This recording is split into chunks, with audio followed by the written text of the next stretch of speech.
Olá, olá! Vamos começar os estudos da palavra. Eu sempre trabalho muito com o tema de manifestação, de cocriação, ou mais comumente dizemos, lei da atração, lei do magnetismo.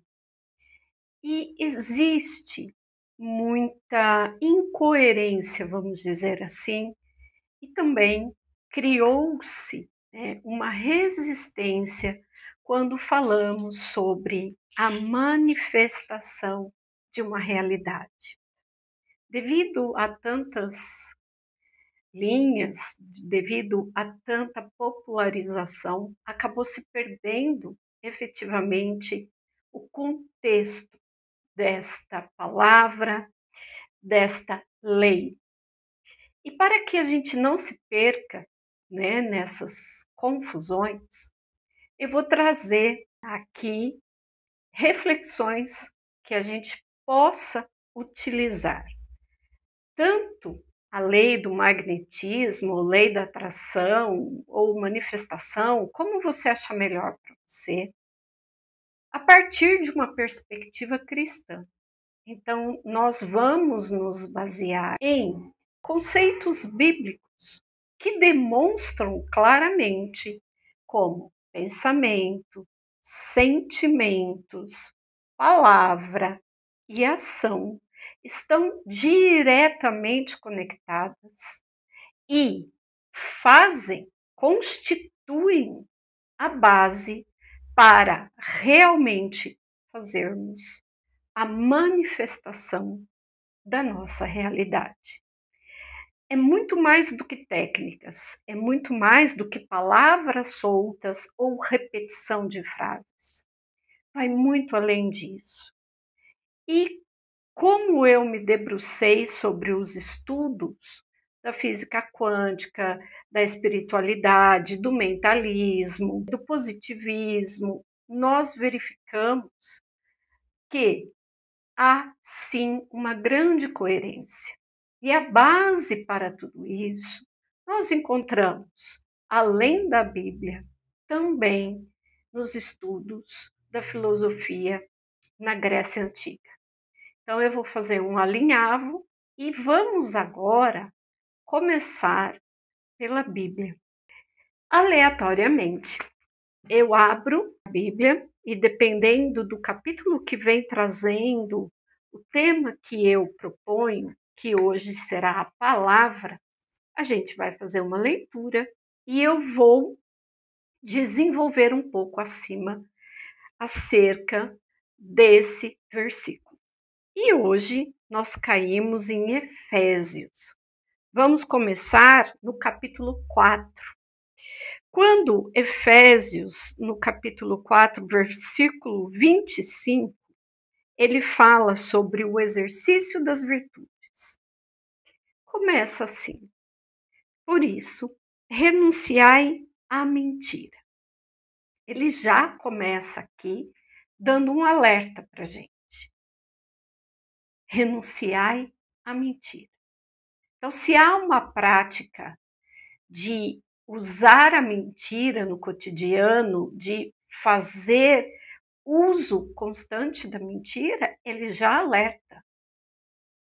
Renunciai à mentira. Ponto.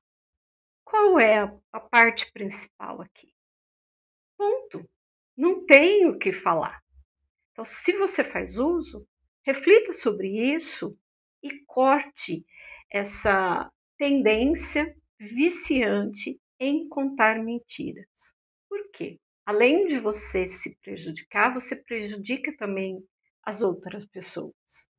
E qual é a vantagem de utilizar a mentira? Para que serve?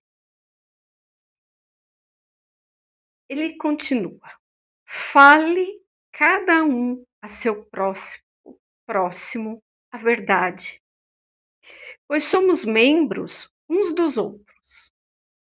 Ou seja, se eu falo a mentira para alguém, eu, além de estar prejudicando o outro, estou prejudicando a mim mesmo. E o outro não deixa de ser uma extensão de nós mesmos. Então, se eu faço algo negativo para alguém, eu estou prejudicando esse alguém e que essa conta também vai chegar para mim. Vai chegar. O que eu faço para o outro volta para mim. A lei de ação e reação. Isso também vai ser cobrado, ok? Mesmo em cólera, não pequeis. Então, respira, prende, solta, verifica antes o contexto e mesmo em cólera, não pequeis. Não se põe o sol sobre o vosso ressentimento. Não deis lugar ao demônio. Quando ele diz não se ponha o sol sobre o vosso ressentimento, não vá dormir com isso. Não permita com que o que houve você leve daqui para frente. Resolva. Porque quando nós ficamos apegados em ressentimentos, os ressentimentos, eles fazem o que com a gente? Eles envenenam o nosso coração, o nosso corpo físico e a nossa alma. Então, o ressentir é o quê? É ressentir, sentir várias vezes, sentir novamente. Ou seja, você fica aprisionado naquele fato, naquela circunstância. Dessa forma, fica realmente muito difícil você avançar na sua vida. Então, que não passe desse pôr do sol. Não deis lugar ao demônio. Ou seja, ficar voltando no sofrimento, ficar nutrindo coisas negativas, que vai fazer com que você seja prejudicado. Então, não dê lugar. Simplesmente encerre. Quem era ladrão, não torne a roubar. Antes, trabalhe seriamente por realizar o bem com as suas próprias mãos, para ter com que socorrer os necessitados. Então, se antes tinha um hábito negativo, observe, cuide para que aquele hábito negativo ele não venha ao quê? A tirar mais de você. E fazer o contrário, fazer o bem. Então, além de se trabalhar, quando ele fala aqui, trabalhar seriamente em si, porque se eu roubo algo, se eu minto, se eu ataco, eu preciso, antes de mais nada, verificar em mim o que está me fazendo tomar essas atitudes. E aí eu tenho que me burilar, além de encontrar quais são as dores que eu venho carregando, eu tenho que, além de verificar o que é essas dores, eu preciso também identificar quais são os gatilhos que me fazem ir para essa conduta, para essa postura, para esse lugar de menos. Então, ao invés de roubar, busque ajudar com as suas próprias mãos. Ou seja, quanto mais eu sirvo, quanto mais eu ajudo, pode ser uma ajuda simples, uma ajuda pequena, mas de boa vontade, através das suas mãos, do seu servir. E não importa qual seja, mas que você se coloque em movimento, para que você possa socorrer os necessitados. Nenhuma palavra má saia da vossa boca, mas só a que for útil para a edificação. Sempre que for possível, benfazeja aos que ouvem. Necessariamente, se você não tem algo bom numa determinada situação em que você possa falar para alguém, pelo menos observe, controle os seus impulsos, os seus ímpetos de atacar, de magoar, de ofender. O que não nos falta são motivos para que nós saiamos do nosso lugar de equilíbrio, do nosso lugar de centramento. E sempre haverá motivos, situações, conflitos em que nós seremos desafiados.